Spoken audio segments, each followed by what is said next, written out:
Remuna block Durgadevi पंचायतर राउतरापुर Jagannath मंदिर रे पालित है देवस्नान पूर्णिमा 108 गरा सुबासित जल स्नान पर गजानन बेश भक्तों को दर्शन देले महाप्रभु।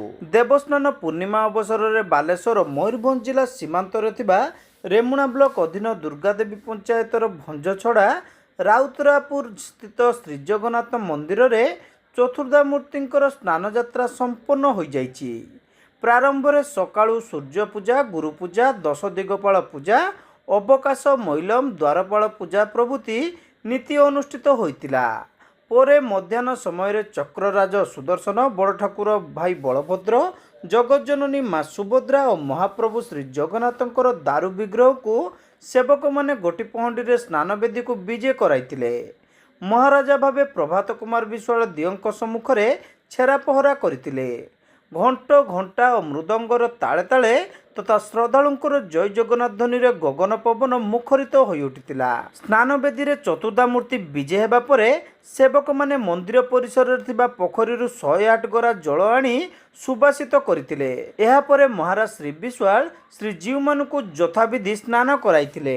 बड़ ठाकुर बलभद्र को 33 गरा, महाप्रभु श्री जगन्नाथ को 35 गरा, देवी सुभद्रा को 22 गरा और सुदर्शन भगवान को 18 गरा जल रे स्नान करा जाइतिला। शेष रे भोग आरती और रसहोम अंते तीन ठाकुर अपराह्न स्नान वेदी रे गजानन बेश भक्त मानकु दर्शन देइतिले। 108 गरा जल रे स्नान हेबा कारणरू श्रीजीव माने ज्वर रे पीड़ित होई अणसर घरे रहिबे। अणसर घरे सेवक माने सेमानकर गुप्त उपचार करिवे। एही दिन मानकरे पटिदिय पूजा पाइबे।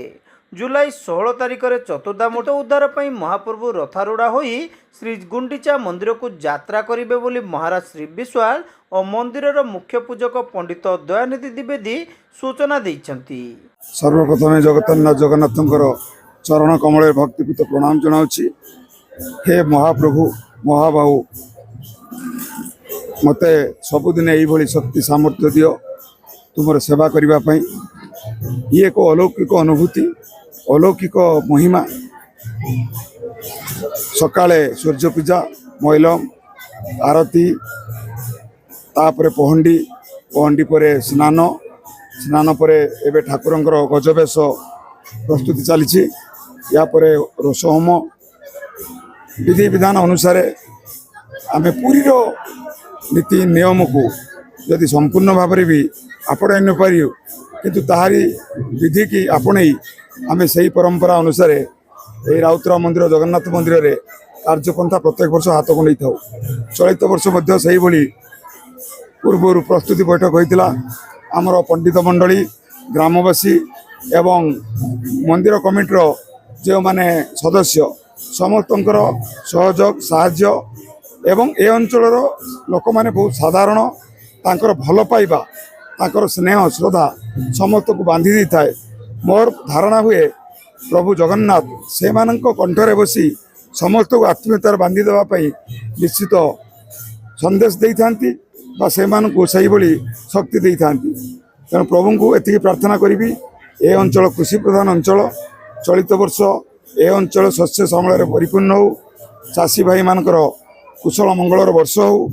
आज स्नान पूर्णिमा सर आपरे 16 तारिख आमर गुंडीचा रथयात्रा, ता पूर्व आमर 2 गोटी प्रस्तुति बैठक प्रत्येक वर्ष हुए। प्रस्तुति बैठक पर जे 9 दिन धरी विभिन्न लीला खेला, भजन संध्या, प्रवचन बाहर सब आसती पुरी कटक भुवनेश्वर तांको सहित जोगाजोग होइछि एवं सेमाने आसिबे एवं प्रवचन मध्य हबो। प्रभु पहंडी विजय होई रथारूढ़ होई माउसीबा मंदिर जिबे। पुणी बाहुड़ा तिथि होई अधरपणार प्रभु रत्नवेदी को आसबे। यही परंपरा को धारावाहिक भाव में प्रभु आशीर्वाद रु ए अंचलवासी साहाय्य सहयोग आम बजाय रखीचु।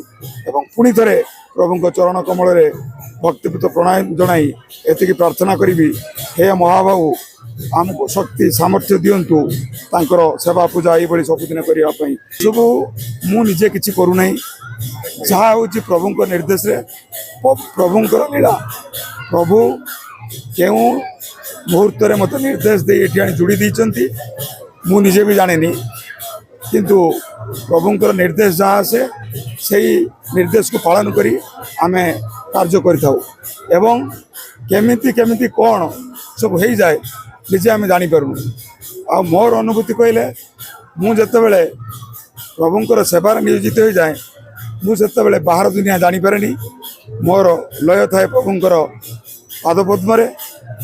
ସଦା ମୁଁ ସମର୍ପିତ ହୋଇ ମୋର କର୍ମ କିଭଳି ସୁଚାରୁ ରୂପେ ସମ୍ପାଦନ କରିବି ଏହି ପ୍ରାର୍ଥନା ପ୍ରଭୁଙ୍କୁ କରି ମୁଁ କାର୍ଯ୍ୟ କରୁଥାଏ। ଗ୍ରାମବାସୀଙ୍କର ଅକୁଣ୍ଠ ସହଯୋଗ ତା ଭାଷାରେ କହିହେବ ନାହିଁ।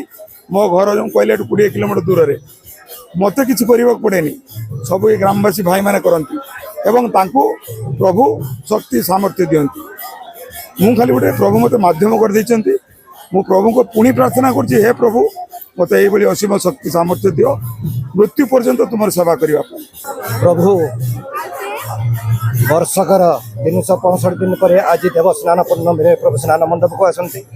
ପ୍ରଭୁଙ୍କର ସକାଳେ ମଙ୍ଗଳା ଆଳତୀ, ସୂର୍ଯ୍ୟ ପୂଜା, ଦ୍ୱାରପାଳ ପୂଜା, ଅରୁଣସ୍ତମ୍ଭ ପୂଜା, ଗରୁଡ଼ ପୂଜା ପରେ କ୍ଷେତ୍ରପାଳ ପୂଜା ହୋଇ ପ୍ରଭୁ ରତ୍ନ ସିଂହାସନକୁ ସ୍ନାନ ମଣ୍ଡପକୁ ଆସନ୍ତି ରତ୍ନ ସିଂହାସନ ଛାଡ଼ି।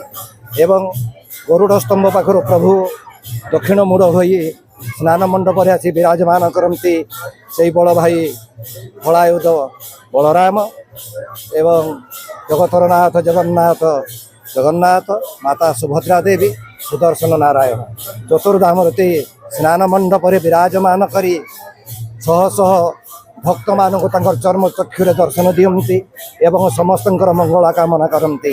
ସ୍ନାନ ମଣ୍ଡପରେ ପ୍ରଭୁଙ୍କର ପ୍ରଥମେ ଗଣେଶ ପୂଜା କରାଯାଏ ଏବଂ ବିଘ୍ନ ଉଚ୍ଚାରଣ ପାଇଁ ନଡ଼ିଆ ଫଟାଯାଏ। ତତ୍ସହିତ ପ୍ରଭୁଙ୍କର ସ୍ନାନ କରାଯାଏ। ବଳଦେବଙ୍କୁ 33 ଗରା ଜଳରେ ସ୍ନାନ କରାଯାଏ। ଜଗନ୍ନାଥଙ୍କୁ 35 ଗରା ଜଳରେ ସ୍ନାନ କରାଯାଏ। ମାତା ସୁଭଦ୍ରା ଦେବୀଙ୍କୁ 22 ଗରା ଜଳରେ ସ୍ନାନ କରାଯାଏ। ସୁଦର୍ଶନ ନାରାୟଣଙ୍କୁ 18 ଗରା ଜଳରେ ସ୍ନାନ କରାଯାଏ। ଏବଂ ଆମର এই ସୀମାନ୍ତ ମନ୍ଦିରର ମହାରାଜ ପ୍ରଭାତ ଚନ୍ଦ୍ର ବିଶ୍ୱାଳ ମହୋଦୟ ସିଏ 108 ଗରାରେ ମଧ୍ୟ ସ୍ନାନ କରନ୍ତି ପ୍ରଭୁଙ୍କୁ। ତତ୍ସହିତ ଭୋଗ, ଆଳତୀ, ରସହୋମ ଇତ୍ୟାଦି କର୍ମ ହୁଏ। ତାପରେ ପ୍ରଭୁ ଅଣସର ଘରକୁ ବିରାଜମାନ କରନ୍ତି।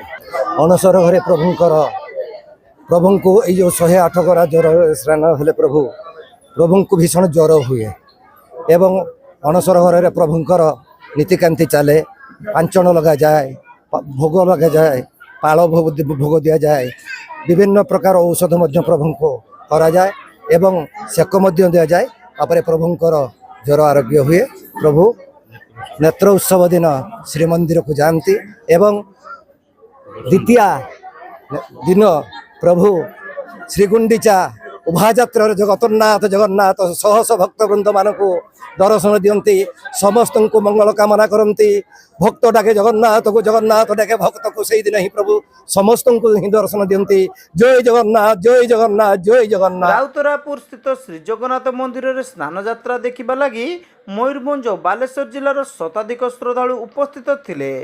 ପୂର୍ବତନ ବିଧାୟକ ସୁଧାଂଶୁ ଶେଖର ପରିଡ଼ା, ନାରୀ ନେତ୍ରୀ ଲେଖାଶ୍ରୀ ସାମନ୍ତ ସିଂହାର, ବରିଷ୍ଠ ସାମ୍ବାଦିକ ରବି ରାଉତ, ରାମନାରାୟଣ ବେହେରା, ପ୍ରଶାନ୍ତ ବରାଳ, ସତ୍ୟବ୍ରତ ମିଶ୍ର, ମାୟାଧର ତ୍ରିପାଠୀ, ସୁବ୍ରତ ମିଶ୍ର, ସନତ ମିଶ୍ର, ରୂପକ ମହାପାତ୍ର, ବିଶ୍ୱଭୂଷଣ ଦ୍ୱିବେଦୀ, ଜିତେନ ମହାପାତ୍ର, ନିଶାକର ମହାପାତ୍ର, ସତ୍ୟାନନ୍ଦ ଦ୍ୱିବେଦୀ, ପ୍ରଦୀପ୍ତ ପଣ୍ଡା ପ୍ରମୁଖ ସ୍ନାନନୀତି କାର୍ଯ୍ୟରେ ଅଂଶଗ୍ରହଣ କରିଥିଲେ।